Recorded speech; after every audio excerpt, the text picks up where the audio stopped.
Pode parecer extremamente controverso, mas em vários outros vídeos aqui, inclusive se você não viu, clica aqui nesse vídeo, eu abordo esse contexto, né? Nós já falamos várias vezes que dor, tá? A experiência de dor não necessariamente deve ser vinculada única e exclusivamente à presença de uma lesão real no tecido, na estrutura, né? No sistema de forma geral. Tá? E quanto antes o fisioterapeuta entender isso, muito mais fácil vai ser para ele conseguir olhar de uma maneira multidimensional para o quadro do paciente, né? Conseguir enxergar e extrair do paciente outros fatores que não físicos, mas que muitas das vezes têm relação com o quadro, e automaticamente vai ser muito mais fácil ajudar esse paciente, uma vez que a gente vai ter uma condição melhor e mais ampla de intervir, de propor intervenções terapêuticas, né?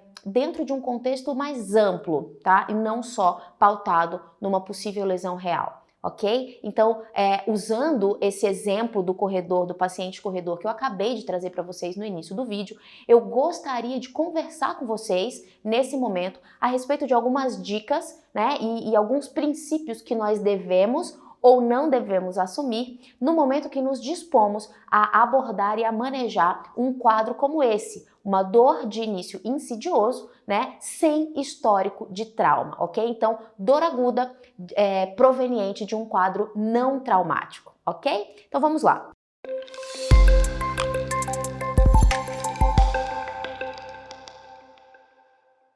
Primeiro ponto, ok? Na ausência de histórico de trauma real, trauma direto, entorse, queda, né? Enfim, algo que te remeta a um trauma de energia importante que tenha potencial para causar um dano real, uma lesão real, não presuma que a dor que o paciente chega queixando para você provém de uma lesão real, de uma lesão tecidual. Ah, mas Naira, o meu paciente ele está exposto, e o quadro que eu trouxe para vocês foi proposital, ele está exposto a um evento, né, que envolve impacto. Ele é corredor, ele se expõe ciclicamente ao impacto.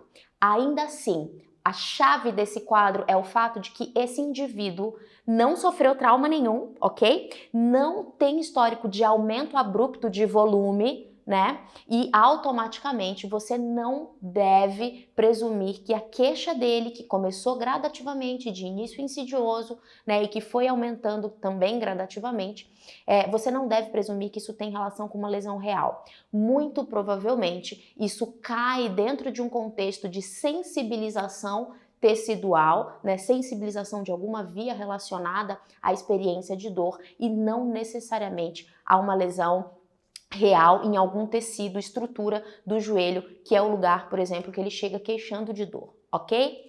Segundo ponto importantíssimo.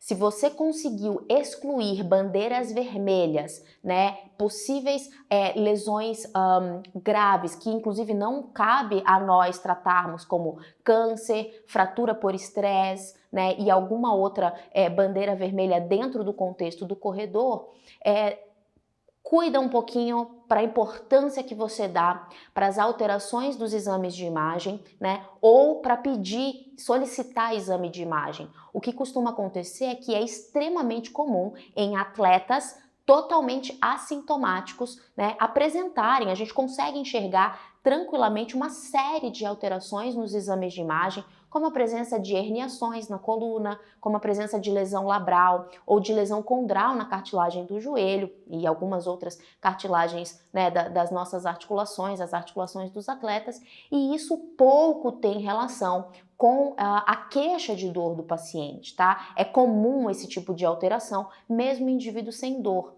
A grande questão é que se nós damos importância uma importância maior do que de fato essas alterações merecem, muito provavelmente nós atrelamos ou reforçamos a crença do atleta de que a queixa dele de dor tem relação com a lesão tecidual e automaticamente ele só vai melhorar se essa lesão tecidual ou se essa alteração do exame de imagem for resolvida, o que também não é necessariamente o que acontece, ok? Então é interessante que a gente não gere esse aumento de vigilância, essa hipervigilância com o nosso discurso, tá? Então, não pedir ou dar a devida importância, né, para as alterações dos exames de imagem, ou seja, elas não merecem nenhuma ênfase absurda quando conseguimos afastar as bandeiras vermelhas. Isso também é importante, tá? Eu acho que vale um adendo interessante aqui, não é incomum fratura por estresse em corredores, ok? Então, mais uma vez, afastem essas queixas, né? Normalmente,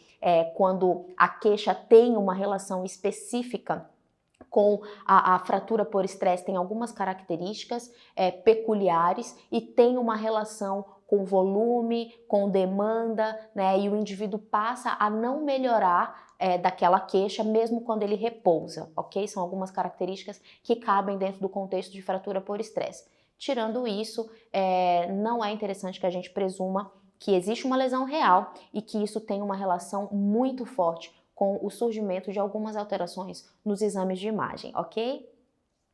Terceiro ponto, conheça, explore com o seu paciente atleta e explique para ele da forma mais clara e contextualizada possível a importância de outros fatores não físicos, né, ou fatores comportamentais, emocionais ou psicossociais, como a gente tem chamado, né, a importância de todos esses fatores na modulação da experiência de dor do teu paciente e automaticamente tenta entender como esses outros fatores estão fazendo parte do contexto do teu paciente. Dentro do quadro que a gente conversou ainda há pouco, a gente sabe algumas coisas. A gente sabe que não houve aumento de volume, e aumento de volume é uma condição física, de fato, que pode implicar na experiência de dor, né?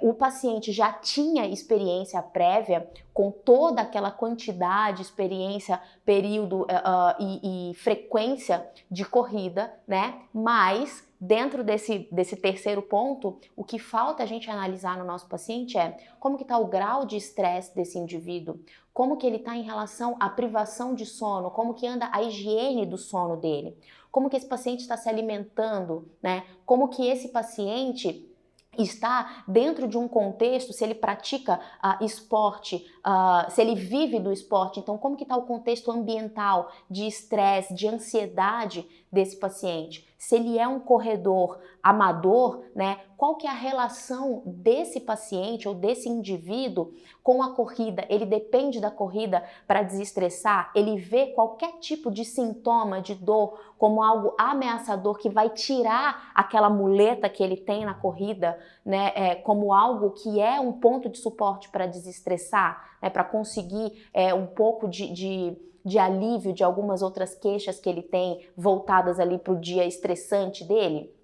Então, são vários pontos, né? Esse paciente, por exemplo, ele é aquele paciente que tem um perfil um pouco mais catastrófico. Qualquer coisa que surja nesse paciente em relação à experiência de dor, para ele já é algo extremamente complexo, preocupante, ele tem aquela percepção alta de ameaça da experiência de dor, né, como algo característico dele. As crenças desse indivíduo são mais negativas a respeito da experiência de dor. Gente, são tantas coisas que a gente tem para avaliar, que não só pensar e focar a nossa lupa numa possível lesão tecidual, que quanto antes a gente conseguir entender e verbalizar, conversar sobre isso com o nosso paciente, vai ser melhor, porque isso, sem sombra de dúvidas, vai contextualizar e vai fazer com que vocês consigam intervir de uma forma muitas vezes simples, né? Muitas vezes simples. Você não precisa tirar o paciente da corrida, você só precisa talvez ajustar algumas expectativas dele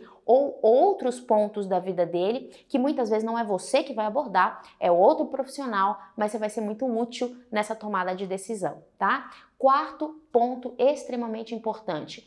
A gente sempre tem falado aqui, nós como profissionais de reabilitação precisamos desenvolver habilidades comunicativas, né? E saber se comunicar é saber acolher, é saber ser empático, é validar a experiência de dor do nosso paciente, porém, utilizar todo o nosso conhecimento para falar e expor isso para o nosso paciente, atleta, né, com informações positivas. Então, se você tem e observa, ele tem os exames de imagem, observa a alteração nesse exame de imagem, valida para esse paciente os pontos positivos dele. né? Ele tem uma cartilagem relativamente boa, o espaço articular está bom, tá? Ele não tem lesão tecidual real, ali, por exemplo, no exame de ressonância, ele não tem tendinopatia, ou se ele tem, não é nada tão exacerbado ali no exame.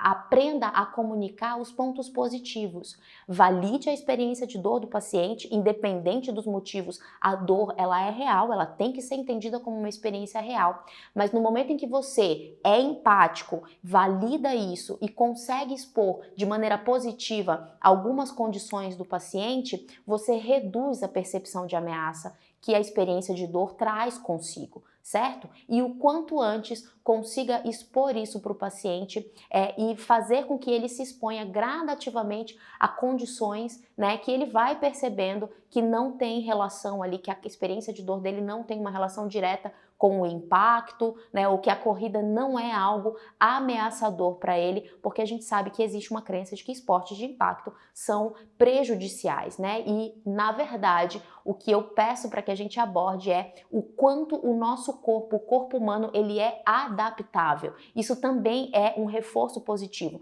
Se você der os estímulos corretos, periodizar de forma saudável, né?